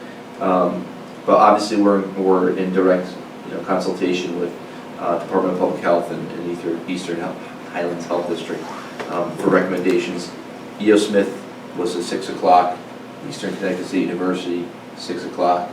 We're safe, and so we made we didn't need to make an adjustment. That's good. I was down the whole line quite often this summer, and that's a hotbed for the virus. The towns that have been impacted. The schools down there canceled some of their activities. Yeah. You know, but also anything at dusk they cancel. The afternoon events they cancel. Night football Everyone's games. conscious of it. When I was down there, you know, around dusk time, you figure the mosquitoes are coming out. That's it. You know, you have to sit outside in the lawn chair and stuff like that. Yeah. I think everyone's aware of it because it is dangerous. It's on all the electronic billboards on 91. Yeah. Well, luckily, we live in the part of the country where we get heavy winters and they kill off the mosquitoes. Yes, So one of the they things do. you notice when you travel other places is We had a they case don't of- have that. The mosquitoes live all year We had round. a case so- over in Columbia, I think, Yes. which is the closest one Yeah. so far, Yeah. but it's spreading. Let's hope we get a heavy frost. We need frost. Fast. 2 days, 28 degrees. That's what we need. Okay. Moving on to the financial reports, the 1920 financial report. Okay, so we're looking at Attachment 19. 1A. It is 1920 financial report. Since the last meeting, we've applied the grant money, the Title I money, that you designated during the budget process last year. It's about $73,000 that we applied, and that goes towards the salary of the reading intervention position at Center School. That's the way we've written the grant for a number of years, and we'll probably continue to do so. We anticipated we were going to get $76,000. We only got $73,000, so there'd be a $3,000 shortfall, but it's okay. If you look at Hall School, it looks like it's in phenomenal shape. It's just because the two open positions and the cost of our hiring at HMS was lower than the person they replaced. When we do our transfers, I do fully expect to see this balance out. Another example is that right now you see a full library media specialist salary in there, but that's not the case. It's being taken out of Center School right now, which is significantly lower, and that will balance out because she spends time at Hall School as well. So any of the hiring, you know, where if we replace someone, they make $20,000 less, that's why there's more money, and it's the open positions. So once we fill those positions, I believe that we're going to see that balance out. Center School will come up, Hall School will go down. That's really the biggest piece, I would say, on this budget summary. The curriculum and staff development money that's there, we just talked about the EastCon piece. That will be another thing that I'm going to bring in the contract to the Finance Committee once I get that. And that's something that I think you hear the importance that we'd like to pursue. Any other questions on any of the items that are in there? Numbers that you see? Seeing none, let's move on to the student activity accounts for last year, Okay. 18-19, attachment 1B. So, end of year reports used to be done in June, and I've changed that so that it's really the end of August now. By the time they actually take the time and finalize deposits and the PTA is giving us money, I think in the past, it's not been settled yet, which didn't make sense to me. The town treasurer does a complete reconciliation of our student activity accounts, and then the auditors complete a full audit of all the town accounts. They review each account, they pull invoices, they match them up. So both of these have been cleared by our treasurer. They have not been audited yet, they're in the process of doing that. A couple of things that you'll look at if you look at Center Schools year-end report. The memorials is that piece I was just talking about, was the Rowley's when it was in the obituary. And then the donations, the deposits was the golf tournament. The rainy day fund is what teachers donate to on Fridays if they want to wear jeans or something like that, or just donate money in. They can put money into that, and the school store is the 4th grade store. Miscellaneous commissions, we get a check from Life Touch for hosting the photographs, the soda machine that's in the staff lounge, things like that. If you look at Hall schools, you'll see a similar tale. The baseball, Kevin Laguerre was the baseball coach who recently passed away. They ended up donating money into the baseball program, and so that's what the deposit is there. But everything else is pretty straightforward with the account and the description. That miscellaneous for them, again, is the Life Touch and the staff vending machines. So those are the current balances that you see. I would say they're healthy. They're not too high for me, but they're healthy. Questions on either of the student activity fund reports?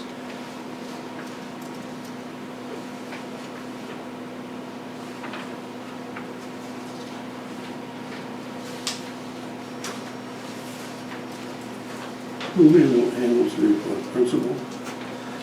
So We have our treasurer actually goes over on a monthly basis and meets with Town treasurer? yes, with the principal secretary, and they go through all of their accounts.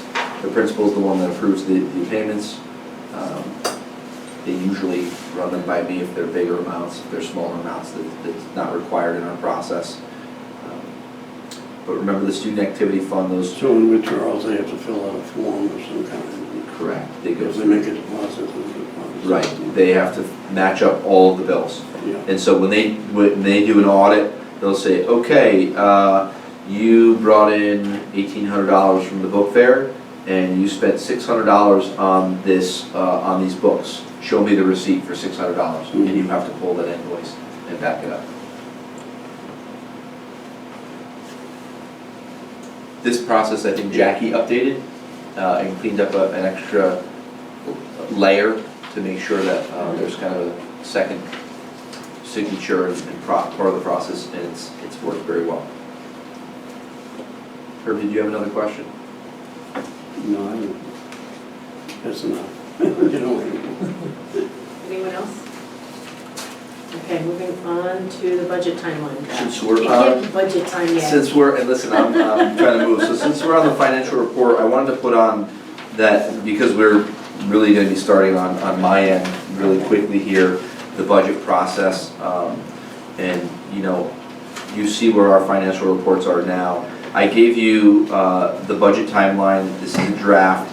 This is basically what we did last year for the most part. I did insert actual dates on here.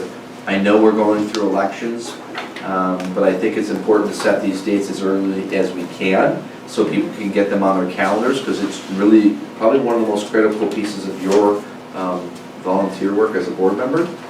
Are those 3 dates in January Mondays? They are Wednesdays? They are Wednesdays. And they are, the location obviously is, could be changed, we can adjust that.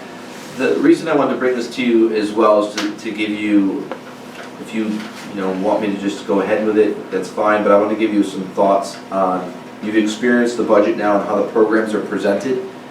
Is there too much on one night? You can move the programs around if you wanted. If you want, how it says programs 1, 2, 4, first night. Second night is 3, 5, 6, 7, 10. If that works for you, I will leave it alone. I think the one thing we had some questions on were the ones that have estimates that might not come through, so anything with insurance or Fringe is the last. fuel. Fringe is. Yeah, fringe and utilities are in the 15th. I was just thinking that might be better to, I don't know that that's going to change by 1 week later. okay. That's true, we didn't know for months yet, so. Right. maybe it'll make a difference. I don't see a change in programs, I just request the possibility to, for discussion. Last year, I felt like we had some pretty hefty things that were presented in one presentation, and we couldn't discuss it until the next presentation, and it had to fester in our heads until then. So I feel like I don't know, because when you present, obviously with Center and Hall's programs, when it's presented, it's a big piece because it's the biggest piece of the budget, but not being able to talk about it, I don't know, it just was, I don't know what we could do about that because it's such a big chunk of time, but. Does it make sense to do, instead of splitting up the 3 nights this way, to do an overview in terms of staffing and potential cuts and whatnot, and get our responses back, and then go into more detail on nights afterwards, Phil, in terms of how we do this? I mean, this is literally, we go through line by line for each of these nights. But I think what you're saying, Tracy, was exactly right. We didn't have time because we had the 2 big pieces, and yet we were presented with the potential of cuts and the conversation of what to look at and where our priorities were. Some of which, as it turns out, things changed even after we had our conversations. So I think that having a sense of what your overall priorities are and kind of an overview of the budget on the first night with some time for conversation every night, but to start with an overview and then to have time for at least. So big changes mean? Yeah.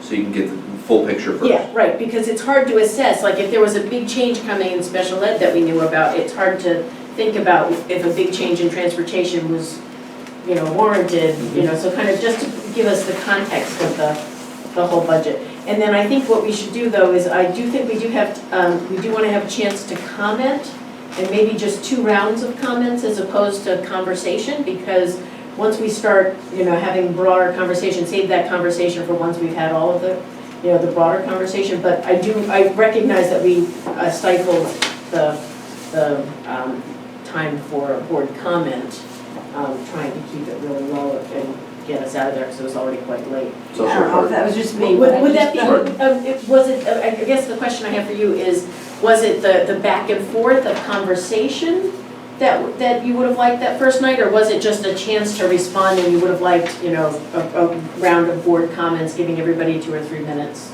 Or questions and clarification? Yeah, We did questions. What if? I don't remember, I just feel like there was a lot of hefty stuff that night. There were members of our audience who impacted some of our conversation, as impacted what was being said, and then it was, okay, see you next week. And because typically we do our meetings with a pretty formal structure to allow it to be a meeting in public and hear from the public without having the back and forth all the time. That's the way we've always structured our meetings. That's like that too, but especially if there are potential budget cuts, that we allocate extra time for the president to speak. And I don't know what this year's gonna look like, and don't base it just on me, because I want, it's everybody, that's my opinion of, my recollection of the times. No, I agree, it did feel like. I think it happened 2 years in a row. More than one person, I don't know if it was a majority, but more than one person spoke to me after the meeting to say, why couldn't we talk? I think that you were also waiting because you hadn't seen 7 other programs. So if I do a snapshot That would. first by program with highlights, I'll give you an example. Center Elementary School, we want to bring Gary Peterson back for $10,000, and he's going to be working with, coaching teachers. That's an addition, that's a new thing. I would show that. Transportation, I'm going to let you know, Kiara, that I had a meeting with M&J and Region 19 on, what day is this? Monday? Wow, was that yesterday? Holy cow. That was yesterday, that we met and we talked about transportation and potentially sharing and what that would look like. I will tell you you have to be comfortable with this and know that I anticipate when he comes back with options, that could increase this board's cost. But it could decrease Regions 19's, which would then decrease the town's cost. So I'm investigating those things, but that is a prime example of, it happens to be on the first night, but if there's a change in special education, you wouldn't know about that if it's significant until night 2. I could do it. If you give kind of the snapshot and the top 10 biggest changes, do your Jay Leno top 10. Yep. Is that Jay Leno? I never stay up late enough for that. He's not on it. No problem. Okay, I'm dating myself here. Are you okay if you're a week apart on those? And is January okay? I believe that's okay. And the makeup of the board might be different by then, so I think it's safe for us to, if we can, save those dates, so. Okay. Thank you. Okay, moving on to new business, approving the minutes of the September 2019 meeting. I have 2 things to say about it. Okay? I would like it to be changed, or at least to be acknowledged. First one concerns about me exiting meeting at 8:22. I would like to add the reason why I exited. I would like it to state that I felt extremely ill and needed to leave the room. So exited meeting Due to feeling ill, due to illness. due to illness. To illness. Not just exiting because I was upset or something. Yep. You did not want to see me 5 minutes later. You were Thank you. happy that I left that time. And I appreciate the fact that you were even capable of asking whether or not you thought it was okay to leave, when I was like, no, don't give it to me, leave now. So thank you for not sharing your germs with the rest of us and being thoughtful that way, I appreciate that. Well, and just to add to that question, is there a question? In the minutes it's here, but we are on video, so, and those of us who were members of the board understood why after the meeting ended and you told us that Elena was feeling ill, but those who were watching the video might have said what was the reason, and without giving away personal information, could we have said in the, I don't know, at the end of the meeting? I don't know how to do that, but it's That's just a because I good had a question. question from someone Yeah. in the public Why who did she said, leave? why did she leave? And I said, I believe she wasn't feeling well. And I Yeah. think that you would have been okay for me to say I that. would be very happy. Yeah. I actually thought that we'll do it, but I really have to, let you I don't know know. how you do that because we're being videotaped. I don't know how to do that in a meeting. So it's without- gotta go on the YouTube comments. I actually would not have problem saying it myself, but there was a presentation. You had to leave in the middle I of- could not interrupt yeah. it, but I had to go. Yeah, so I don't know. I And just, I thought it was not my place to put Yeah, your that's personal okay. health So we issue. fixed it now, so- Okay, Yeah. okay. So hopefully everybody who's watching last month will watch again this month, because they watch every month. Oh, that's So okay. that'll be good. And You then had the another- second thing. You had a second thing. So we okay, do we have to make motion to change it? Not yet, we'll or do them all at once. Okay. So my next thing which I would like to be changed, as you know, I talk to people in town. I continue to do it for the purpose of just knowing what people think about building another school, because I want to represent the interest of people in this town, I want to represent it correctly. So what I encountered after that meeting, that after I left, there was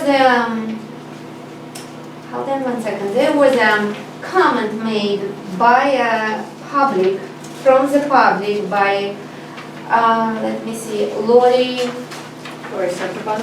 yes, the last name, I forgot. After Separate present one? to speak. Yes, after present to speak, so, Sorry, good. I saw it online. Can I just make a note that, can we ask that all these pages numbered?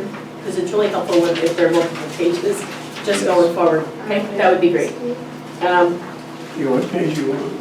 Yeah, this is. Okay, in the yeah. back. So that's the second page from the Next end. to last page, Lori Second. Sempervine. Yeah, second page from the end. She actually said here that for 18 million, the price would be for 200,000 house, the taxes would increase for $200.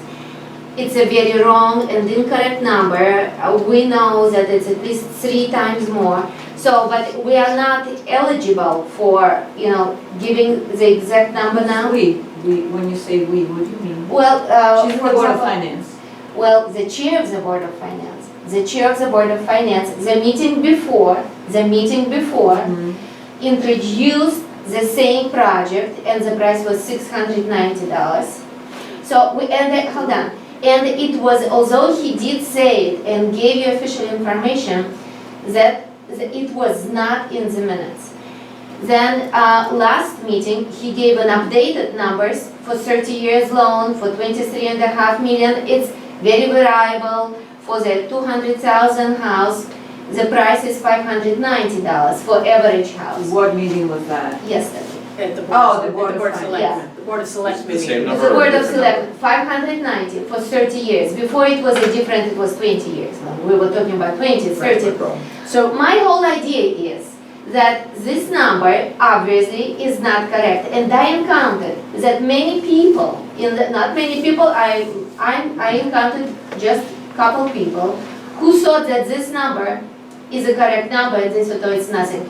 I would So- like it to fix. So because this is the minutes and that is what she said, we have to represent what she said. We cannot correct for anything else related to factual or infactual. In your board comments tonight, you can Okay. restate that piece and ask that it be placed in the minutes.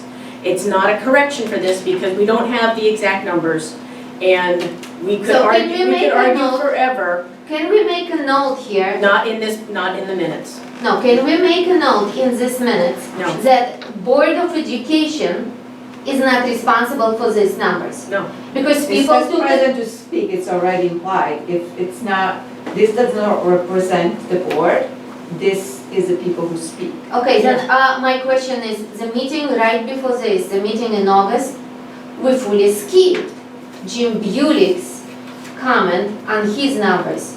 It's not in the minutes, I checked it.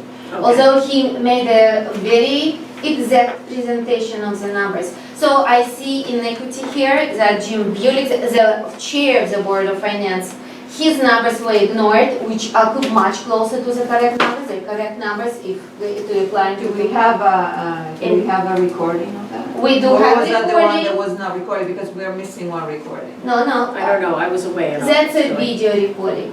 Okay. It's there. The video recording for Jim Bulick's numbers are there, and Okay. the video report that I checked. Do we have In them the all, most because big- one was missing? So- No, they're all there. We have already voted to approve the August minutes, so the August minutes are closed. We cannot But we can change, we certainly- can't reopen the Oh, I August know, minutes. I'm not saying, but what Okay. I'm saying is it's something that we can address going forward to make sure that the minutes include. I mean, she has a good Yeah, point, yeah, if that yeah. was missed, we should Had not she miss been that. here in August and September, and we caught it in September, we could have fixed it. The only remedy we have tonight is for you to say it during board comments, and it'll get put into the minutes. So how can we, could you please make sure that it's in the minutes? Also, how can we, what's the procedure for us to correct the minutes from the August meeting?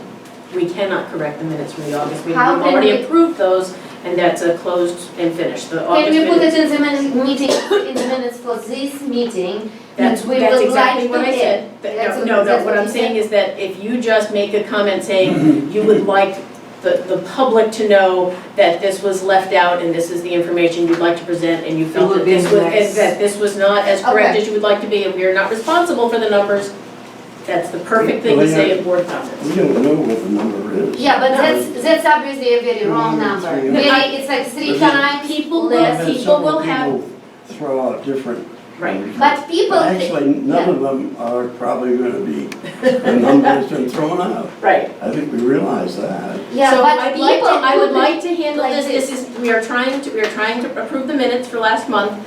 We've had some conversation. If there's anything you'd like to add, please include it in present to speak. We'll go nice and slow so that you can get everything. Present to speak, board comments before we do, after we do present to speak. But we'll have a place to put that in there and make sure for next month, if it doesn't reflect what you want, that happens at the point where we're Okay. approving the minutes, okay? Okay. Okay.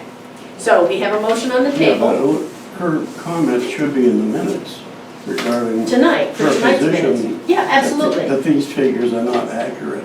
She can say whatever she wants in board comments. And you can say that nobody has a number, and Tracy could say something different. So in board comments tonight, especially because there was some confusion, anyone who wants to say anything can say it, and we'll say it nice and slowly, and make sure that it's as close as we can get, and then please double check them for accuracy, read them ahead of time. So her comments tonight will be in the minutes. Yes, if she restates them in time for the fees. Well, I Now already you can just, I know, I don't know to Put what something in the degree they've minutes, been captured. Do it now and get it in the minutes, you know. well, I don't, Okay. We have a motion on the table. Because We I have a don't know motion what on the she's table. recorded. Okay, we have a motion on the table. Are there any more edits or changes or adjustments to the minutes as they were presented? Okay. So, would you take a friendly amendment to adjust the wording to say due to illness on the, okay. Okay. All those in favor of the motion to approve the minutes of our September 10th meeting as, with the proposed amendment, signify by saying aye. Aye. Those opposed signify by saying nay. Any abstentions? Okay, passes unanimously. Okay. Board goals, 1920. So hopefully you reviewed these, this is what you had last time, and based upon your conversation, you wanted to kind of adjust the language that was around diversity, and so it now says, and embraces student diversity in an inclusive setting. I believe that reflects on what you wanted to say. Everything else is the same.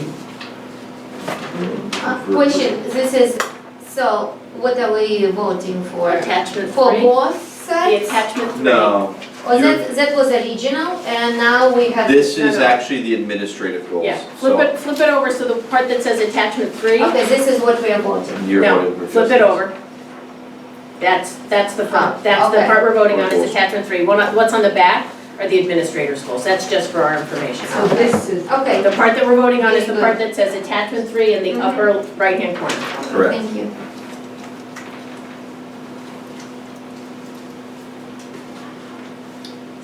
Thank you, Phil, for making the edits and getting this back out. Now, in the last one, we're going to establish a long-term plan, efficient, effective use of the school building facility. That's the present facilities or the new facilities. There's a long-term plan. If the new facility is approved, is that part of our goal, or are we? Part- this is- Part of the Well, trouble so- was writing a goal that could do either, right? So this goal has to cover the development of the ed specs for a new building if the board, if the committee, the building committee, moves that far and would like us to do that. So it could be the development of ed specs and the sustainability of that. And if they decide not to, and that gets voted down, then it's sustainability, it comes back to that roof issue. You know, it's exactly that. So it was trying to come up with a goal that was both broad but meaningful If we eliminated the word "the," does it for make it efficient, effective use of school building facilities? "The" makes it sound like there's one there, even though there's domestic one of facilities. It makes it a little more, no, because I think the describes use, not the facilities. Because it's a separate clause of the facilities. So it could go either way, but I don't think it's significant changes that we made in the sentence.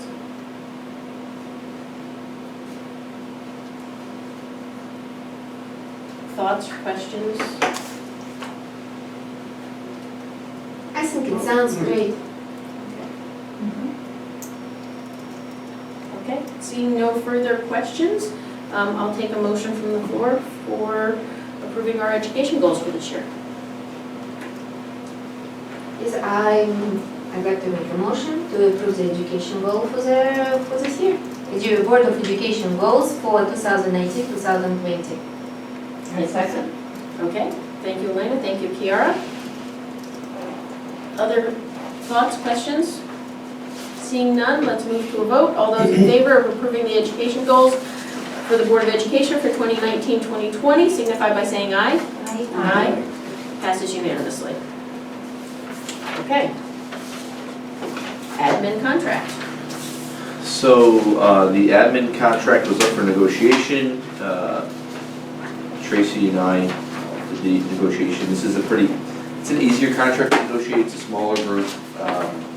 This is a pretty straightforward contract. As you know, if you've been on a negotiation committee, you realize that everything comes down to salary and benefits. The wording that, any of the wording that was adjusted in the contract was minor. It was things like, trying to set us up where we had something where it said something about flexible spending with a number, and really the number has to be the IRS limit, so why not just say the IRS limit? So the language adjustments were really minor issues. In the insurance areas, when you talk about their share, the administrator's share, they went up 0.5% each year. There would end at 21% of their share, which is high. The piece around their HSA amount that they get deposited, they're currently at 65%. They negotiated 2 years at 60%, and then the third year of the contract, obviously it's a 3-year contract, would be 55%. So that's the portion that the board pays for the deductible. And then the salary portion was negotiated. You remember everyone else has come in at 275, and we negotiated 2.5 for them each year. Again, those salaries are low. When we adjusted last time, we adjusted based on their per diem, their daily rate, and their daily rate is in line with a town if they were going to work 260 days. They do not work 260 days. So it's one of those reasons that's a big perk for them to work less days. Obviously, they make less money, significantly less money being here, but the time they gain in the summer is significant, and it's a good job for a person with a family. So, Tracy, I don't know if I stole your thunder, if you want to add any comments about the process. No, I think the process went smoothly. And we negotiated a contract that's comparable to the other contracts that have been put forth so far this year. And I think it was It's a 3-year contract. Even a little better. yeah. Yes. And the 2.5, is that in line with? Yes. Some are higher. Yeah. Phil, how many days do they work? Is that? It's in here, the principals work 200, which is teacher year 188 plus 12, so their 12 days are intended to be summer days, and then they have flex in their contract that they can request me for a couple days more if they have a tough hiring year and they've already worked their days. What do they do? We work around that. And then the Pupil Services Director is in at 208 days. That came down. The reason she's higher than the principals is because of summer school. Okay. But all of those, they don't get vacation time really. There's no vacation days in their contract. They work the teacher year plus 12 days. Other contracts where you see at 260, they make, they get their vacation days come out of that 260, and that's how you work backwards. Anything else? Did we gain anything in the contract? I would say insurance wise, We gave them a package, what did they give us? insurance. Insurance, Was that 21%? the insurance And it was savings in the 19 before? 19.5, so they went up. That was quite a jump. It is. And we went, you know, we had a good negotiation and, you know, they negotiated for their current group, which is what they should do. And so, you know, when you have to balance what's most important to you, some of the health benefits, some of the salary, a little bit of both. And so there was give and take on both sides. And I would say it's a fair contract. So this, you know, based upon your vote tonight, this would then go sit in the town for 30 days. And then, this is July 1, 2020. So it's, do I have a motion? I move we approve the administrative contract as presented. Is there a second? And second, Thank you, Linda, thank you, Herb. Other questions? Okay, seeing none, let's move to a vote. All those in favor of approving the administrator's contract, 3-year contract as presented, starting July 1st, 2020, signify by saying aye. Aye. Passes unanimously. Okay, next is present to speak. So I apologize that we did not answer your question before. We always hold these meetings. This is a meeting in public, not a public meeting, but we encourage the public to come to all of our meetings and speak both at the beginning and the end of them. So we give each person 5 minutes, up to 5 minutes, if you'd like to give your address and name for the person taking the minutes. So I'm Donna Cook, 77 Common Road in Willington, and I actually caught Caitlin on her way out. My question about the virtual reality was the sanitation procedures, like so that they know ahead of time what you have to do, because you're dealing with elementary school kids and things on their face and their head going from child to child could present a health issue. Just to keep that in mind and have something in place and make sure that it's viable. So that's what I asked her to look into, so you guys will look into. The other thing I wanted to comment on is the disaster recovery. The firm I work with, keeping personal data private is of the utmost importance. And as a town and as a school system, you have an incredible amount of personal data on each and every student. And with as unethical as those that are making the attacks are, if they wait long enough, that 8th grader becomes the college graduate and they have fresh information in that way. So it's incredibly important that you do whatever you can to keep that private data private. Okay, thank you. Others present to speak? Not tonight? Oh, I will. Okay, come on. Why Night not? one of our evening. Sarah Parcell, 75 Timber Lane. I came in late, but I heard that this is your 45th anniversary. So I just wanted That's to what they said. say congratulations, and that is really awesome. And that's such a great role model for the kids in Willington. So congratulations, that's wonderful. I agree with what you said and what Phil said about the cybersecurity. I work in a school district and we get almost every single day alerts like, don't open this, it's constant. So I agree with you when the budget time comes around strongly to go for that.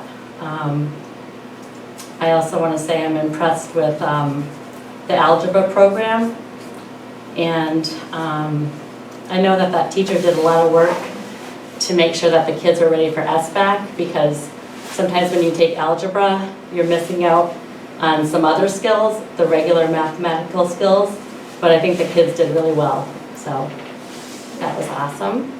And I liked your point about patching the one roof and then maybe replacing that, so thank you all.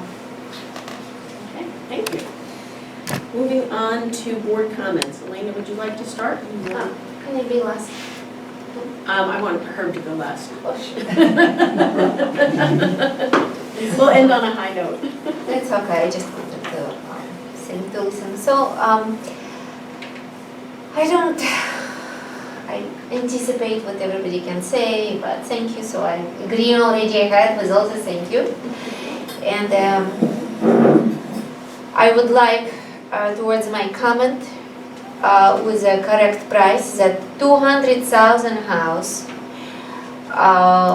will cost, it will not cost $200 increase in taxes if we build a new school. I just want to make it clear, although it was mentioned in the minutes, I want to make clear point that it's not a correct price. And whoever watches the meeting or reads through the minutes, I hope they will see this note, that the price is very different, times different than what it is. And as I had to leave the previous meeting, I did not have chance to say my comment towards my position about building a new school. And I would say my position is to spend more money for the real education. I would love to see our town be known for the greatest success in area for students who live in our town. I would really be happy to see a perfect, best possible teachers working here, best possible curriculum supplied here. That's where I would truly prefer to see the money spent instead of beautiful walls, if there is a choice. That's my position. And I also would like to encourage everybody to come and vote and during the coming election, because I probably will not meet. We are not going to meet before the next election, before the election. Right, it's the week after. Yes, so I would like to encourage everybody to be active and just let's live the life together. And thank you. I want to thank two principals for their presentations and all the work that they're doing to target instructions so that we continue growing our students. And of course, it was great to see Herb's family. Congratulations, Herb. And I think that's it for now. I want to thank Kate for her presentation about the virtual reality. And I'm really excited that she's in that position now. I think we can see already how enthusiastic she is and how she's going to take that a long way. So I'm glad to see that. And congratulations, Herb. Thank you. Tracy?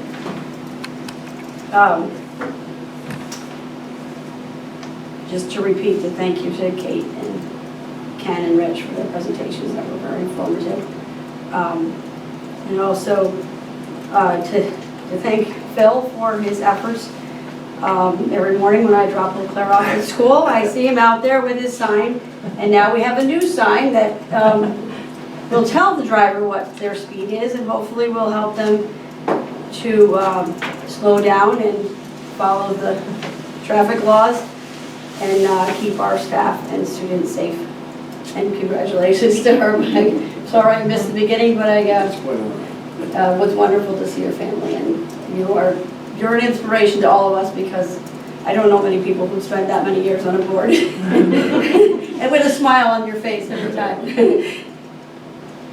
So I'll also be thankful for the presentations that we had tonight and for the enthusiasm that the staff always show for the work that they do. I think we're very lucky to have the staff that we do in Willington. They really love the kids and it shows. So, and thank you, Phil, for fostering that. I think your leadership at the top makes a big difference. That's right. And thanks, Herb. And now I'm going to give you the last word. Well, I thought the presentations this evening were excellent. It looks like the schooling year has got out to excellent start, thanks to your leadership and your staff. And again, I'd like to thank everyone for the presentation. It was a complete surprise. And it'll bring back fond memories for me. And I'll put that in near my desk at home and I'll look at it every day and think of you. Very thoughtful of you. Thanks again. And with that, we'll give you a round of applause. And we will adjourn the meeting at 9:13 PM.